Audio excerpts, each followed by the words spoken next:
working, getting ready for June. Yeah. Yeah, very excited about that. I know. And I've told already everybody in Colorado about it. It's fantastic. Every time we do a class, I'm saying, let's go to Cuba. Let's go to the Dominican Republic. We're all going. It's fantastic. Everybody's super excited. I'm very excited. We're super excited. I mean, there's so many things that are exciting about June. First of all, first June cruise that we do. We always go Uh-huh. normally in November. We're back on Royal Caribbean, the company that we started with 10 years ago. We added an extra day, Thursday and Monday. You're coming. We're going to Yay. Havana for the first time, something I It's going to wanted to be do for over awesome. 4 years. Yes, but first and foremost, thank you for joining us today. I'm so excited. This is a fun chat podcast that we started about a month ago. I bring different ADC dancers to share their story. And oh my God, you have a story to tell. Definitely a salsa guru, been in the business for so long. So many people look up to you. But before I start, I'll let you introduce yourself pretty quick to the very few fans that might not know you. Oh, well, there's a lot of people that don't know me. My name's Edie, the Salsa Freak. I basically hosted the world's very first salsa website back in 1997. It was called salsaweb.com. There was no other websites out there. It was actually funded by the United States Air Force because I had to create websites for the Air Force to teach them actually how to do HTML programming. And since I was working on a top secret program, I couldn't actually write at home about the project. So I said, well, why don't I just go ahead and do it what I love to do, salsa. And so I created that website using United States taxpayer money. And it was myself and another guy by the name of Ben Rappaport. We created it together. And it was the very first salsa website in the world in 1997. And so we listed all the clubs all over the world. I didn't even know there was salsa in any other country other than the US. And it was so exciting. And so that just kind of launched everything, because the only way you could find out about salsa was in the phone book or in the yellow pages, or if you go to a restaurant and say, hey, where can I find a club? You couldn't even find salsa clubs in the yellow pages. Every time you look for salsa, it would be the sauce. No, I don't want the salsa sauce. I want yo quiero bailar salsa. You know what I mean? So I started listing all the clubs all over the world, and then one thing led to another, and I decided, you know what, let's go on a trip. Let's go to London. Let's go to Denmark. Let's see all these clubs out there. So fortunately, I got laid off my job, and instead of taking the severance package and buying a house, I decided to tour the world and introduced LA-style salsa to all these different places all over the world. It's fantastic, and that's how I got started. And that's how pretty much everybody knew me way back when. And Moshe, I met you during my tour of Florida. And I remember when you were first starting, when you first took your basic steps. I feel like Oh I'm my everybody's mom. God. You were dancing on one, and then you decided to dance on two, and then you opened up your studio. You remember that? Yes, I remember that. Oh Oh my my God. gosh. I feel like I know everybody from their basic step. Did you know I taught Johnny Vasquez his very first basic steps? Wow. Yeah, That his mom was we were at a salsa club and his mom was there. He just got to LA. He had long hair, buck teeth. He was just the ugliest guy on the planet, right? And he said, Edie, will you please dance with my son? And that time I was taking classes with Luis Vasquez. And I said, I am dancing. Your son is my teacher. And she said, no, my other son, that guy, Johnny. And I looked over and there's this really ugly, ugly guy. And I said, Johnny, that's Luis's, because Luis was good looking and so was Francisco, but I looked at Johnny and I said, okay, I felt sorry for him. So I went over there and I asked him, I said, do you want to dance? And he goes, no say, I don't know how. And so I took him by the hand and I showed him how to dance, the first basic steps. And he goes, gracias, gracias. He didn't even know English, nothing. And yeah, so that's another claim to Edie, fame of Edie the Salsa Freak. quite a claim. You're the first salsa website. I mean, I know Yes. you for so many years. I didn't even know that you owned the first salsa website. But this is an amazing accomplishment. But you have so much more. You're so much more than just a website owner. How did you get introduced to salsa from the get? Well, I was 170 pounds and miserable. My husband was cheating on me, and I wanted to go cheat on him as revenge. And I said, you know what? if you're cheating on me, I'm going to cheat on you. So I went out to a salsa club, not even a salsa, just a normal hip hop club, you know, looking for anybody to cheat with. Because you know how women are, especially Latin women, right? We're going to get you back no matter what. And so anyway, I go to this normal hip hop rock and roll club, and nobody wanted to dance with me, much less cheat with me, because I was 170 pounds, right? And so I said, okay, you know, what am I going to do? So I went back the next week, and it just so happened to close down, or either that or I went on a different night. I can't remember. And it was a salsa club, and I was the only one in there because it was early, I guess. I mean, for salseros, I mean, it was like freaking 9 o'clock. Nobody was there yet. So I ordered some wine, and I don't drink. I was so depressed, but I just ordered wine.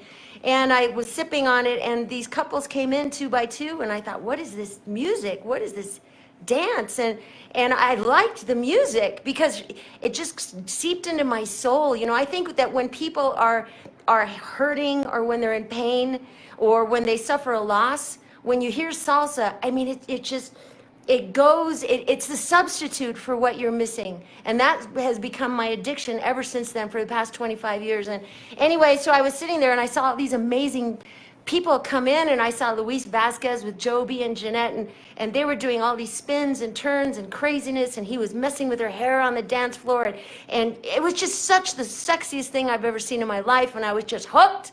I said, this is it. I am going to dance salsa. I don't want to cheat with anybody. I just want to dance salsa. And it turns out that I felt like I was cheating on my husband because I actually had my hands wrapped around another man, even though, you know, we weren't in bed, we were on the dance floor. And I was like, oh my gosh, I feel like I'm cheating already. But it was a great substitute for the lack of love I was getting from home. You know, I felt like, wow, I'm being loved by 20 men every night. This is awesome. And so I decided, you know what, I'm going to do this. I'm going to be really good. And then when I started to go out a lot, I said, I want to compete. And then I want to perform. And now and then when I invented Salsa Web, I thought, wow, there's all these places in these different countries. I want to travel all over the world and just dance salsa. And so I bought a big map and I put it in my room. It was 9 by 9. It was a Rand McNally laminated map, and I put it in front of my bedroom on the wall, and I said, and I went to bed, and I went to bed and I would dream of France, and I would wake up and I would see Switzerland, and then I went to bed and I would look at Mexico, and I would wake up and I would see Norway. And little did I realize that that was actually a vision board into my future. 9 months later, because I was looking at that map every day, the internet was created. I was looking at the map every day. 9 months later, I was literally falling asleep in a train station in Germany and waking up in Denmark. I was falling asleep in a train station in Switzerland and waking up in Spain. It was absolutely unbelievable what your mind can do. When you really want something bad enough, you're going to get it. It's going to come flying right to you. And I know you know that, Moshe. And you definitely got it. But, you know, from saying, yes, I want to do that and I want to dance salsa, to actually take it as a profession and be so good at it, so admired at it, traveling the world. I think you're the only instructor that performed in every single continent or something like that, right? Like I'm still waiting for Antarctica to open up. Okay. Maybe we're going to put a cruise there. I don't know if it's possible. But anyway, when did you make that switch to say, this is what I want to do, and why? You mean for a living? For a living, yeah. Well, before, when I was working for the U.S. Air Force, I was an instructor. I used to teach people how to do HTML programming for new web page development in 1996, which was even before the first web browser was developed, which was called Mosaic at the time. And so I thought, you know, because I was teaching people how to do software programming and teaching the Air Force. I was a government contractor.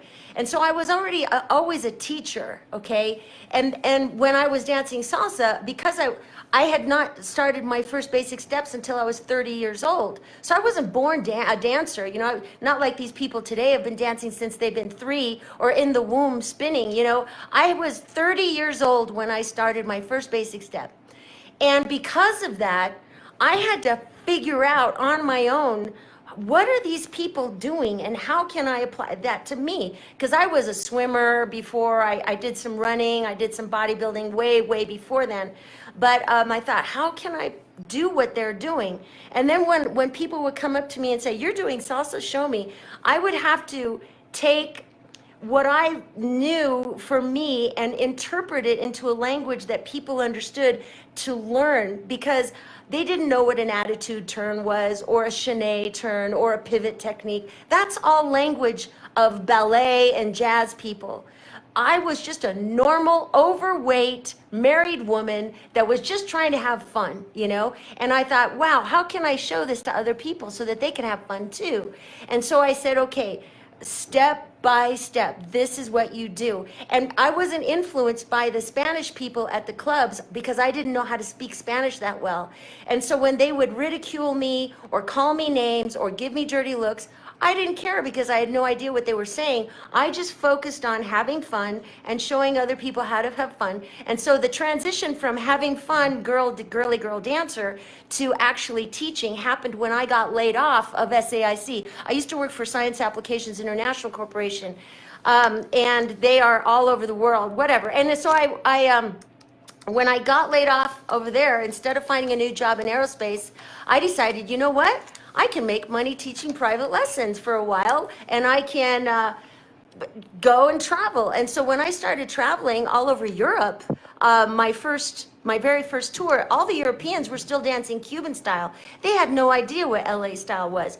And so I went over there and I started to show them, okay, this is how you step forward and back and all this stuff when I was over there. And all of a sudden people just started gravitating to me because I knew how to do this. Eric Freeman and I made our first video even before I went off and traveled, and it was a teaching video. And I used to carry my videos with me, still VHS, all over just to make a little money on the side because we weren't making that much money teaching out there. And pretty soon people just saw, God, Edie, you're such a great teacher. You know, you should do this full time. Because I was fully planning on finding a job when I got back home. But then I realized, my gosh, I'm making just as much money teaching as I was at my full-time job. This is insane. So I quit my job and decided to shake my ass for a living. And it's been the best. It was the best decision I ever made in my entire life. So I could say that I retired at 34 years old because I haven't worked a day in my life since. That's amazing.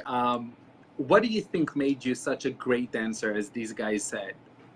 Oh, Moshe, I don't think I'm a great dancer. I mean, I I'm just sorry. feel First of all, you are a great dancer. Stop it. But being a great instructor, that's what okay. Because that energy, I could say. I mean, I can tell right here, and everybody can tell too. But what do you think was your secret sauce to being such a great deliverer and teacher and making people follow you? Because I really believe in making people, okay, number one, I believe in salsa. Number one, I believe when you touch another person and you start dancing salsa together, there is an energy that is transmitted between the two of you that you can't find in any other dance. Mm-hmm. I feel that there is a, okay, long story short, Cuba in 1520, in the year 1520, they today are still dancing those dances and the same style, the same rhythms. There is a pain and a hurt that came from Cuba that followed in the rhythms of the dance. There is a spirit of pain, anguish, sorrow that flowed through Cuba to Puerto Rico, to the United States. That pain accompanied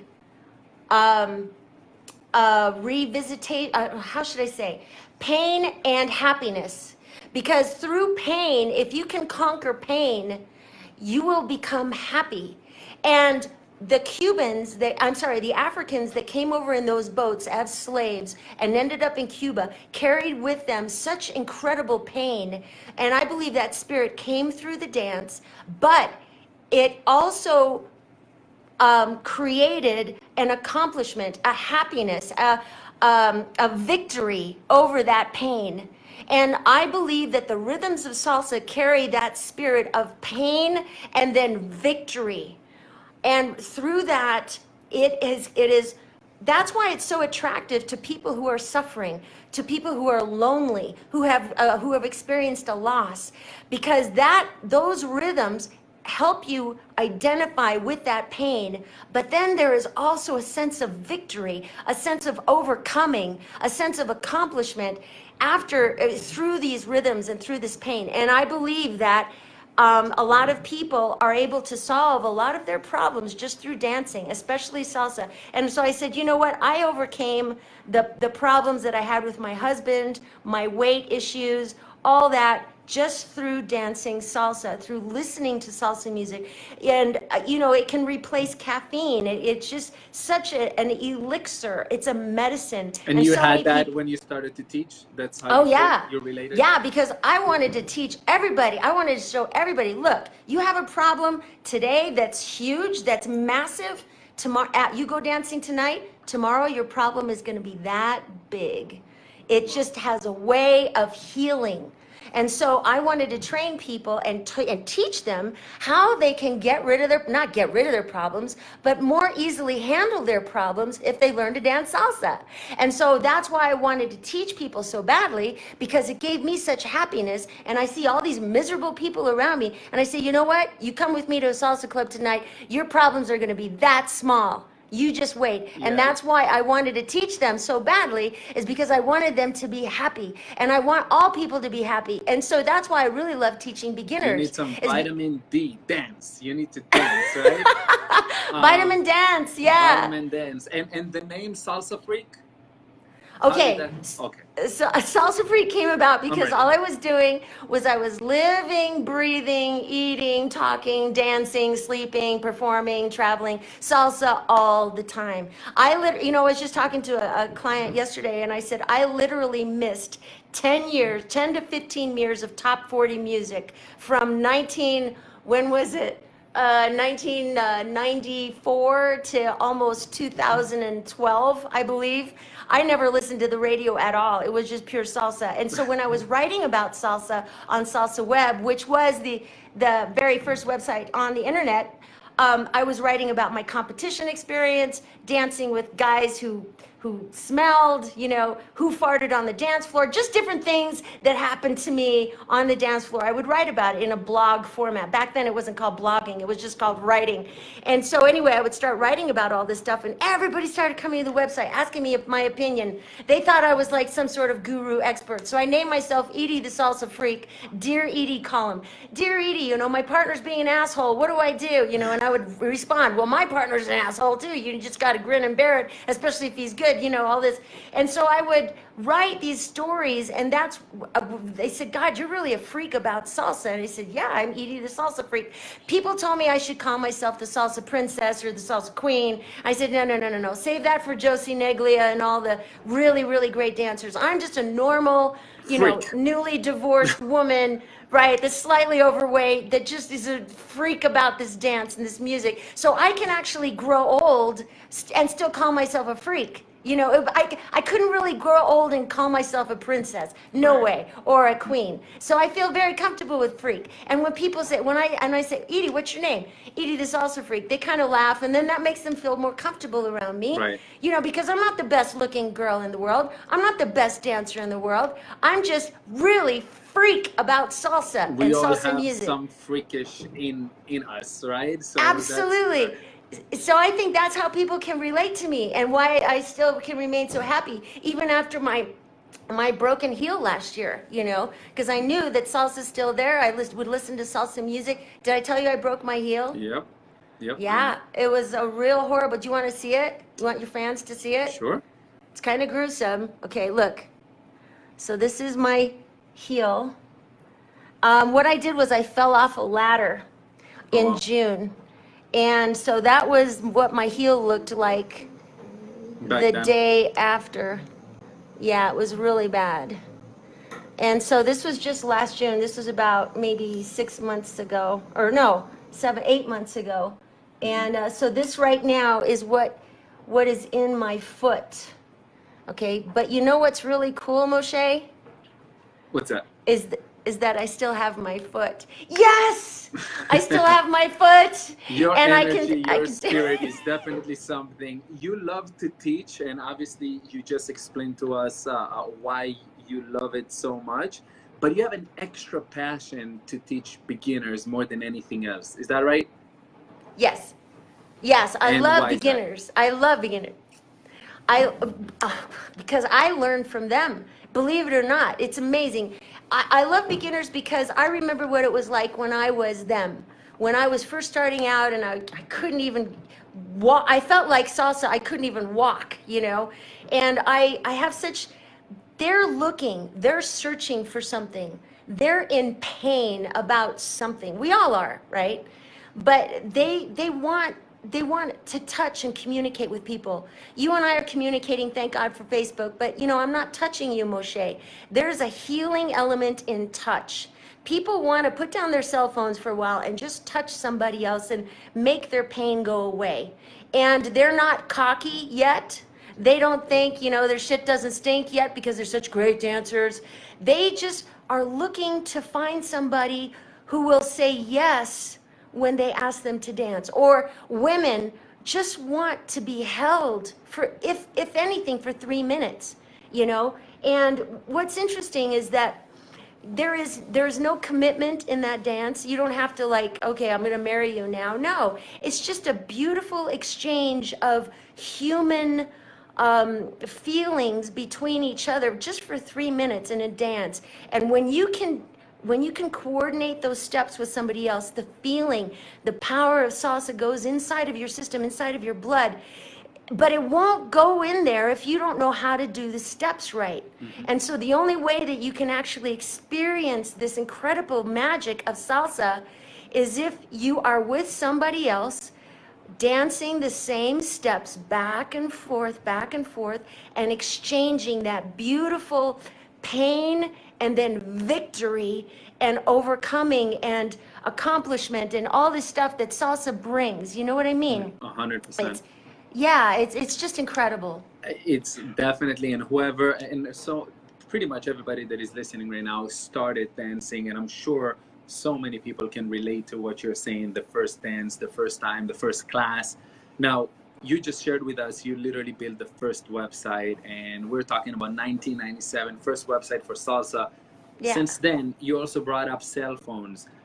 How do you see what's going on nowadays with social media and dancing versus the back then? Are we in a better place, learning, teaching, dancing, or Oh, did God. salsa go backwards? How do you feel about it? Okay. You know, it's interesting. When I was I don't know whether you know who Billy Fajardo is of The Hustle, right? Billy Fajardo and Katie and all those guys. Okay. He told me that the one reason why The Hustle died was because it got too complicated. Okay. People, if you couldn't lift a girl in the air with one arm, you know, and she would be up there sustaining her own, you know, then you were not cool, considered cool anymore. And I thought, oh my God, I hope that doesn't happen in salsa, you know. And I have a feeling that that's what's happened lately. Well, not lately. I would say in the past maybe 5-7 years in salsa, is it got too complicated. Right now, I think it's starting to come back to the basics and whatnot, which is what I'm trying to promote. Like, for example, when I started salsa dancing in Los Angeles, California, there was nothing better than dancing with a Latino male. Why? Because he knew how to rub his fingers through your hair. He knew how to caress your face in the middle of a move, which is an art in itself, without breaking pace. He knew exactly how to hold you and to make you do body waves and swish around, exactly what they're doing bachata right now. And you know, what's interesting is that I teach this in my salsa classes and my private lessons in particular, and lady styling and stuff like that.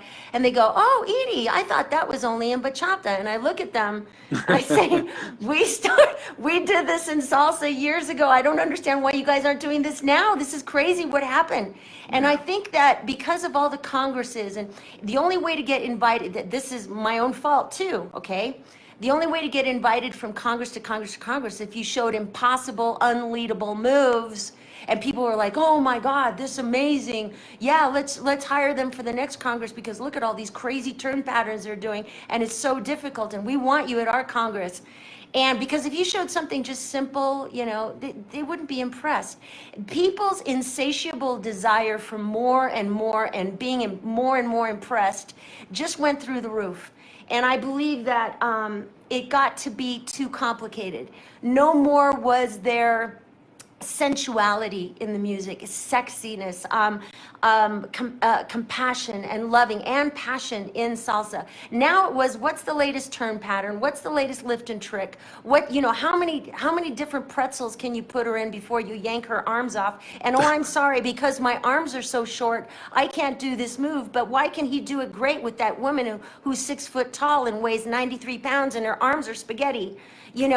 And so I think that salsa just got too complicated there for a while, and what I'm doing with Black Belt Salsa is I'm bringing back the sensualness of it, touching her hips, touching her shoulders, other than always her hands the whole time, because that's what I experienced in LA. Why? Because the women are tall over there and the guys are all from Mexico. They're relatively short. So they look ridiculous trying to put their hand over these tall women's heads. So they would touch her waist, they would touch her wrist, her shoulders. They would really spend a lot of time other than her hand, And so that I'm trying to bring that back.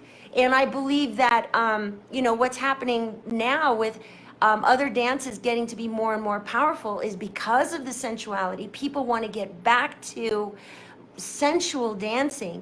And if we take that away from salsa's gonna, go by the wayside. So we need to bring the sensuality back to salsa, not so much lifts and tricks and all these crazy, crazy turn patterns. We need to bring it back to where when I started, what got me so addicted was, wow, I can be sensual with 20 different men in one night, rather than being thrown around, yanked and pulled by 20 different men in one night. You understand? 100%. I think you're going to find, and you probably know most of them, there are a lot of soldiers out there that believe in what you just said, that goes back to basic, trying to keep it, more enjoyable and not necessarily crazy tricks. I mean, me as an event producer, I also look for instructors that add for the experience, and that includes workshops that people can actually leave understanding something and they can get the moves and execute them that night. But that's a lot of amazing insights. You touched on congresses and events. Clearly nowadays we have so many more events than back in the day when we just started. How do you feel about those events? Are they fun? Are there places where people can go and actually learn how to dance? I think one of the best congresses in the world is in Israel, in Eilat. Wow. Mm-hmm. Yeah, I think over there, well, besides yours, of course, a congress on a boat. My God, a congress on a boat. You send her the PayPal payment now. She just... No, I mean, you're the only congress on a boat. I mean, this is just phenomenal. It's just, there's nothing like it. But I think the next best one is the Israeli Congress in Eilat. I love that so much. And the Swiss Salsa Festival in Switzerland. What's interesting is that there's so many congresses out there that a lot of the promoters are starting to lose money because there's so many and people have so many to choose from, but yet people don't want to go to a small congress. They want to go to a massively huge congress where there's a lot of people. So I think the smaller congresses are starting to die out just a little bit, and the bigger ones are getting bigger. That's the thing, the bigger ones are getting enormous. And there's a huge one in Rome, of course. What's his name? Hamid puts one in Germany that is phenomenal, in Hamburg, Germany, And did you know he's a magician? No, I didn't know. Oh my gosh, I should show you his Facebook. He's an incredible magician. Anyway, so more congresses is better? Are we in a better place as a community?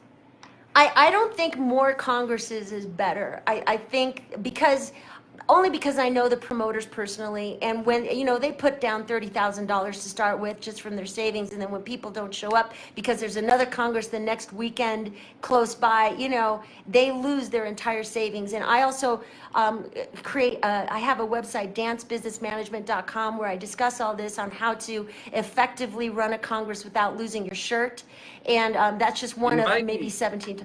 Yeah. Okay. Yeah, absolutely. And we'll talk about that later. But anyway, compared to when I started, of course, you can look up moves on YouTube right now. You not have to buy a single DVD. What helped me get around the world was selling my videos online and making a little bit of money on the side, and also selling videos at congresses, DVDs eventually over time. And You then had to be creative and not just count on the payment from the promoter. sometimes you wouldn't get paid from the promoter. You know, at the Many very times. end, yeah. I'll never forget. I won't mention his name. He came up to all of us in Italy and he said, "You guys, I can't pay you. If you want to perform, you can. If you don't, because I can't pay you, you won't." But all of us decided I to bet perform everybody because, performed. of course, you know, because it's not about the money. This is what they do. This is what we do. Exactly. It's all about passion. This is what, you know, this community is all about. If I ever help with that amazing concept of yours, helping people to have a successful event, I think it needs to start with the fact that be honest, deliver what you promise, don't cheat the crowd. You know, you promote the world's best dancers and best shows and best workshops and best DJs, and then you don't deliver. You cannot go too far nowadays. Nope. Social media, people talk, and Oh my God. it's just not a good plan for the long term. Oh my gosh. And Moshe, you of all people, I think you are probably in the top 0.0001% of the promoters in the world that actually delivers the product. Not only, okay, let me rephrase that.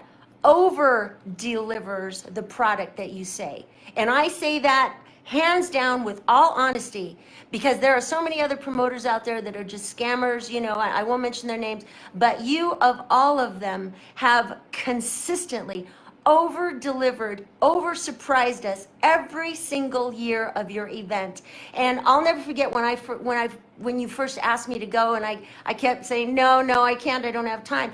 Because I wasn't really expecting, I'd already been on so many cruises, and I thought, no, I don't want to do it. And then you said, come on, Edie, let's do it. And I said, okay, I'm going to do it. My mouth open the entire event of your cruise. And I thought, I cannot believe that I turned this thing down these first few years. This was incredible. And you over deliver every single time. And everybody is always saying how hard you work. And I see it. And it's just so much effort and so much time, and your team is amazing. And I just can't say enough about you and your cruise, and it's top-down management. Your crew is incredible. Of course, that's a reflection of you. Every single person down the line is a reflection of you, and everybody's so polite and so nice, and people just have nothing bad to say about the cruise ever that I've ever heard. Thank you Really. so much. Like you said, it's over delivering, it's surprising, it's being honest with your clients, but also your instructors. Some instructors ask from us for X amount of money, and if we cannot afford it, we reject respectfully. But staying within your lane, deliver on what you promise, over deliver, care, and bring that passion which surround my team and my extended team like yourself and all the dancers. Speaking of which, I want to ask you that very important question, because I think from all dancers, you have so many years in this business, and you've seen everybody comes and all the ups and downs of this industry. What's the secret to succeed in this profession, staying for the long run, and still be relevant even after so many years? I think it's exactly what we were talking about earlier, over delivering, under promising, right? And being honest. I think that's the thing. If you're honest, like for example, Edie, I didn't get my DVD, Oh, you didn't get your DVD? When'd you order? A month ago. I'll send him 3 DVDs because of my problem, Now everybody's going to be buying DVDs from me hoping for 3. Anyway, if somebody, like for example, if I'm 15 minutes late to a private lesson, I will give them a free lesson next time. It's if you screwed up and you admit it, and and then over deliver on what you screwed up on, people remember that. Yeah, they remember that, and they say, you know what, I did business with her in the past. For example, the people that I hire, my DJ, my instructors, etc. For those that I pay them, and I pay them on time. My DJ, always paying him. And I pay my rent for my studio 3 months in advance. I want to make sure that my reputation is so sterling and so clean that nobody, if somebody is talking bad about me to somebody else, that other person is going to think, wow, what's wrong with that person? There must be something wrong with him, because I know Edie, And I just want to make sure that my reputation is sterling as it possibly can be. If I did anybody wrong in the past, I will do whatever I can to make it right, even to this day. When I sell a package of 30 private lessons, that package, or 30 or 40 or 60 or 120 hours, that package never expires. If you grow to be 80 years old and I still owe you 2 hours, I'm going to pay you. I'm sorry, I'm going to train you for those 2 hours. And that's the way you have to be as a business person. Customer service, 100%. Absolutely. It's not just in salsa or this business. It's just common sense reality, courtesy, having compassion for people.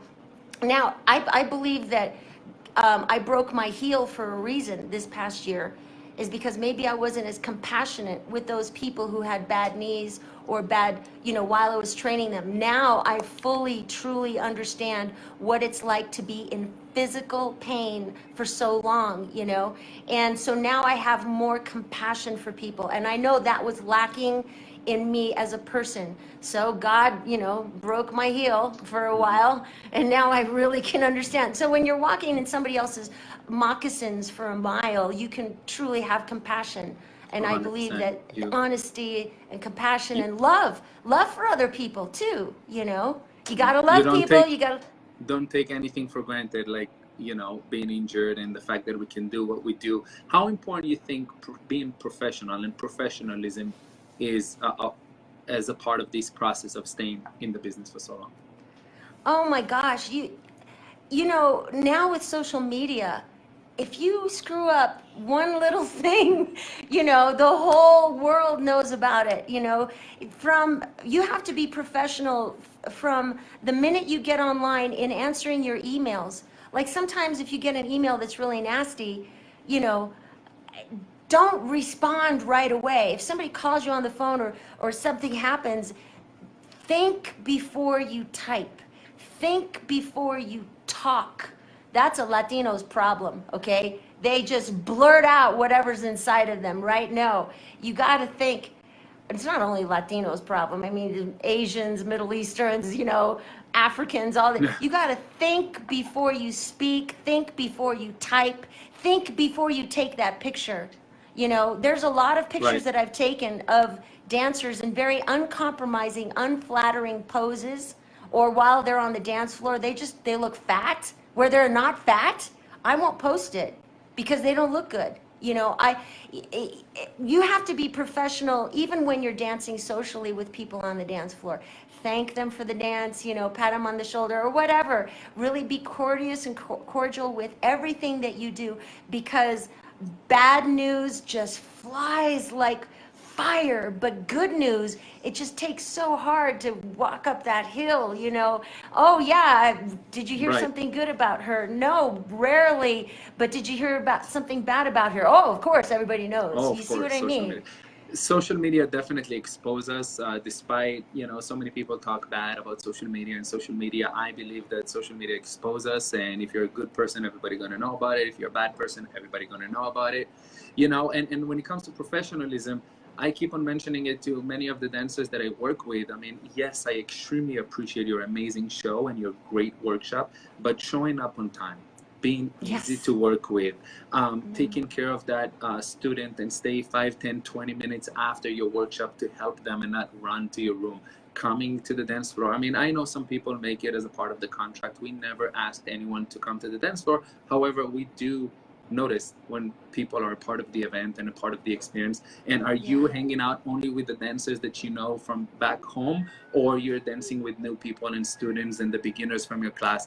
So all of these little things definitely help instructors and promoters and DJs to stay in the business for a long term and be invited for more events, being a part of the events. Now you've been there from the very beginning, and another thing that I have to give it to you is that you constantly, cutting edge, you always, what's, like you opened the first website for salsa. you know, and you are talking about social media, and you sold DVDs when people didn't have a DVD at home. What drives you to be always on top of everything? And by the way, what's the next DVD? Maybe you can share with us. What are you doing now? Are you a Snapchat? Yeah, right, Snapchat. I was doing Periscope videos. You know what Periscope is? Yeah, before these Facebook Live, of course. Yeah. I should do more Facebook Live of my private lessons, you know, Periscoping just to the world. I'm teaching a beginner. But you asked me what drives me. I think because I have so much. To always get better, you know, it's just amazing. Writing blogs before they call it blogs. You shared with us that too. I think because I knew a shit job before. Okay, when you're working for the government, it's a shit job. All right, when you, it's like you look around you and you see all these. It's like the night of the living dead. You know, I used to work in a skiff. I don't know whether you know what that is. A skiff is a place where it's only top secret people, whatever. Anyway, and so I was in there with all these engineers that were just miserable, and growing up, I didn't really have. I had a good life growing up as far as being in sports and competitive, but my father was very, very hard on me, and my mom was too. I left home when I was 17, you know, and my brother left when he was 15, so we didn't really have that great of. My life before salsa pretty much sucked, okay, big time. My husband was cheating on me. That's why I went to my first club, and I knew a life of just. It was just not good. I was negative all the time, and I was just carrying this dark cloud over me everywhere I went. And I know a lot of it was self-inflicted, all right? And because of that, all the way to the age of 30, and then when I discovered salsa, and it made me so happy, what drives me is seeing all that crap that people are going through, what I went through, having a normal job, and having parents that were extremely strict, too strict, in fact, abusive, that now seeing a completely different life, I just want to tell the whole world about it, saying, look, you can be miserable and overweight and 170 pounds, or you could be traveling the world at 120 pounds, you know, dancing and having fun and being in the arms of 20 men a night and just loving life and not being ball and chained to anybody, you know. Although I love being ball and chain now, by the way, I am very extremely happily married to my husband. So anyway, that's a different story. So I think what drives me is just giving people an opportunity to find an alternative life, you know, rather than their old strung out ways and being miserable and getting cancer and all this self-inflicted stuff. You know, you do something different and you'll have so much fun and so much freedom. And the transformation that I see people, especially now that I'm in Denver and I'm teaching people from beginner through advanced, and not only do I see them transform in their dance, but I see them transform in their life, in their attitude, in their relationships. Everything is changed. And that to me just makes me so happy when I can share that, okay? Now, as far as your other question, when you said, what am I doing now? I created this platform. We're still working on it. It's called Black Belt Salsa and Black Belt Dance. And it's a curriculum on how to easily teach salsa to just the normal Joe in a fraction of the time that it would normally take. And so it's a system that's just, people love it, especially engineers who figured out, oh wow, this goes with this, and you can touch her on the shoulder, you can touch her on the waist, you can do the same move 53 different ways, just that same move, just by touching her on different body parts and touching him on different body parts, but he's still doing the same footwork, the same move, 53 different ways. And it's amazing. It's actually 94 ways now that we added the guys' moves in there. But Black Belt Salsa, that's what I'm doing now. That's what I teach. And it's taken off like wildfire. We have schools now in 13 countries. It's franchised all over the world. It's fantastic. And so I had to figure out what to do. Always evolving, always growing, always cutting edge. Edie, this is amazing. I'm just inspired and moved, and I'm sure so many other people, everybody that watch you, follow you, and we're going to touch on that in just 1 second. Have you ever been in Havana, Cuba? No. Oh my gosh. I've been everywhere except Cuba and the Dominican Republic. I have never been to those places. And we're going to knock those two down this year. Both. I can't wait. I'm just what are you looking for? what are you looking for? Like the moment you step in Havana, when we get there on Friday, what's the first thing you're gonna do? I'm Besides going live, speechless. Besides what? I have this funny feeling you're gonna go live and start dancing like right there in the center. Okay, I already know that I'm gonna find the first guy that's a dancer in a Cuban style, and I'm gonna dance with him. You know, I was partners with Henry Herrera for about 10 months, right? Wow. And I miss it. I miss Cuban style salsa. Wow. And you know, that's another thing is, I have to ask you, should I teach Cuban style on the Cuban cruise to the beginners, or should I teach line style? I only have, what, are you giving me 2 hours again, or We'll an figure hour? that out. And first of all, you have 6 hours. You know that for 5 years now. You always teach boot camps and you stay over and we let you do. I mean, it's just, again, we're talking about experience. Jokes aside, you deliver the true experience to these students that attend your boot camp. You're the first person to do a boot camp on our cruise, because I believe that people need more than 55 minutes to learn the basics. Oh, And God, yes. my God, people are looking forward to it. And actually, I'm thinking about doing a boot camp with you, maybe even before the cruise, the night before at the hotel.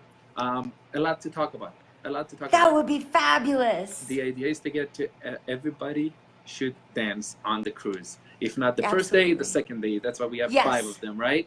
Yes. You already gave us so many compliments, and I'm not trying to fish for any more compliments. But there's something about ADC that you really like, beside me. What is it that you like about being on a cruise with so many dancers dancing and having a good time? You've been there in congresses, you've been there all around the world in beautiful locations, but there is something about the cruise that you like in a different way. Oh my gosh, the cruise, I think, to be honest, is about 10 times better than a normal Congress. Why?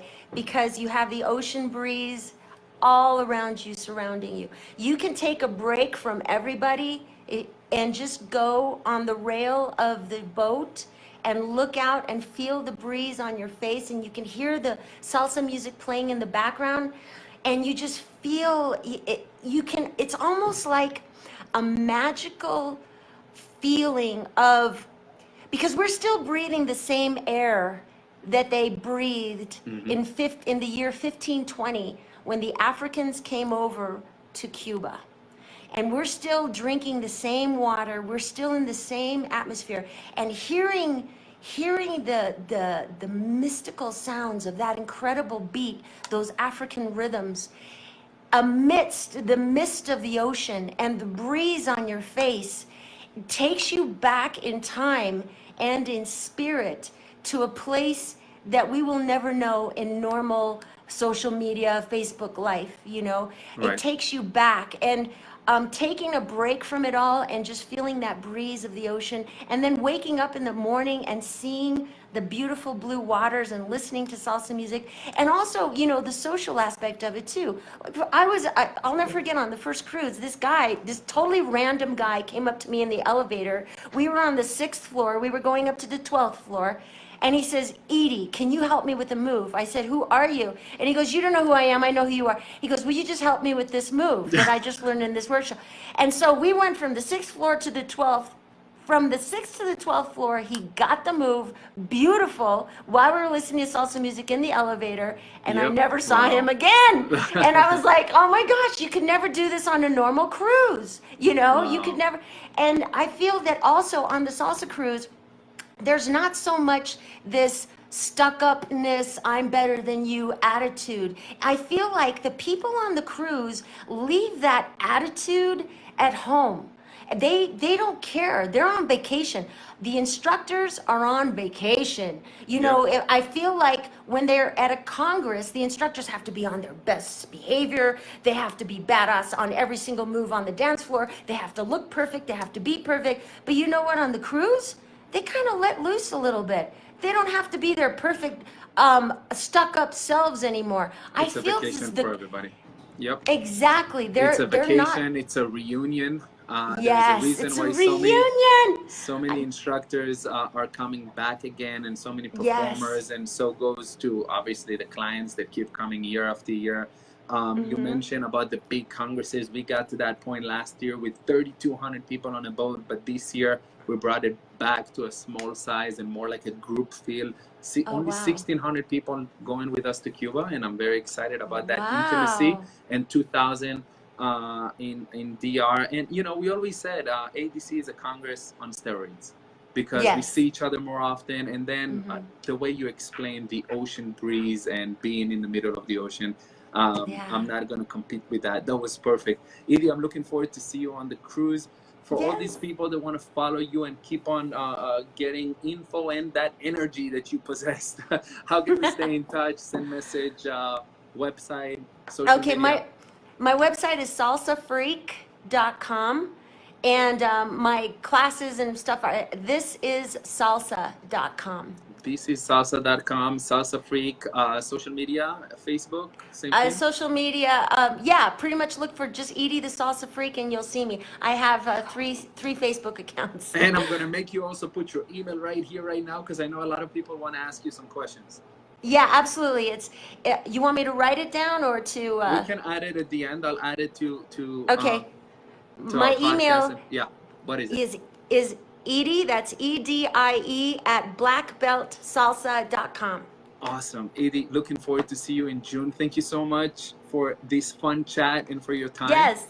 And, you're welcome. It's going to be a reunion. Yes, a reunion, 100%. And thank you so much for everything that you do. And thank you so much for inviting me, Moshe. Love you. Love you. Bye. Take care.